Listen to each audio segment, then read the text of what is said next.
Well, for more on the investigation into Khashoggi's disappearance, criminologist Hatice Han Er joins me now live in the studio. Thanks so much for coming in. Investigators have been gathering whatever physical evidence possible, and it would not have been easy. I mean, the crime scene was sitting for 2 weeks before they could gain access. It was cleaned multiple times. What do you surmise Turkish investigators were actually able to find, and what are they working with now?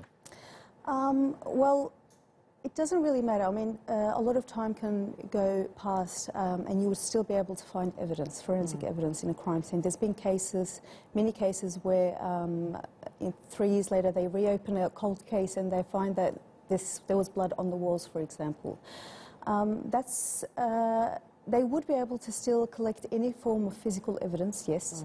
You could clean a crime scene, but you need to make sure that you do that from a forensic point of view as well, because you can't always get rid of every kind of evidence. One of the suspects is believed to be a top Saudi forensics and autopsy expert. That's right, and that brings the question of why would someone like that be here anyway? So you can understand the intent and the motive of these people, where Mr. Khashoggi wasn't just going to be interrogated, to be honest. If you're bringing down a forensic expert, forensic experts do not interrogate a person. Forensic experts are there to practically get rid of a body, to make sure there's no evidence left behind. And if there is, because the media says that there's belief that he may have been dismembered, you need someone with medical expertise and experience to actually dismember a person as well. It's not easy to pull someone apart. It's all so grim. And we're hearing now that forested areas around the Consul General's residence are also being searched. Yeah. Whatever they've collected now, how do you think they're actually trying to physically reconstruct this crime? Well, the thing about crime scene processing and investigation is that they need to first of all identify the actual crime scenes.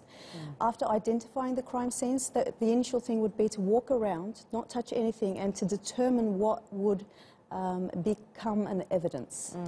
So then they will start the collection period. So they will be collecting the evidence, and then with the testing, there will be a lot of testing of soil, as you said, for example, because soil, evidence like soil, physical evidence, biological evidence like saliva, like hair, for instance, that's what they will be looking for, and they will definitely be looking for blood spatters. So there are different techniques of analysing these forensically and collecting these forensically as well. Once all evidence has been collected, it will be sent for laboratory testing, and once the laboratory test results do come, that's when they will start the reconstruction.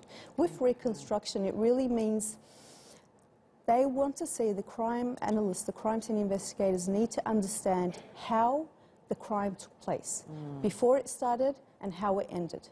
That's how they do it. They do it by analysing the evidence and what the evidence basically talks to them, to the forensic experts here. So that is how they will be reconstructing all the evidence and hopefully then come to a conclusion as to what have happened.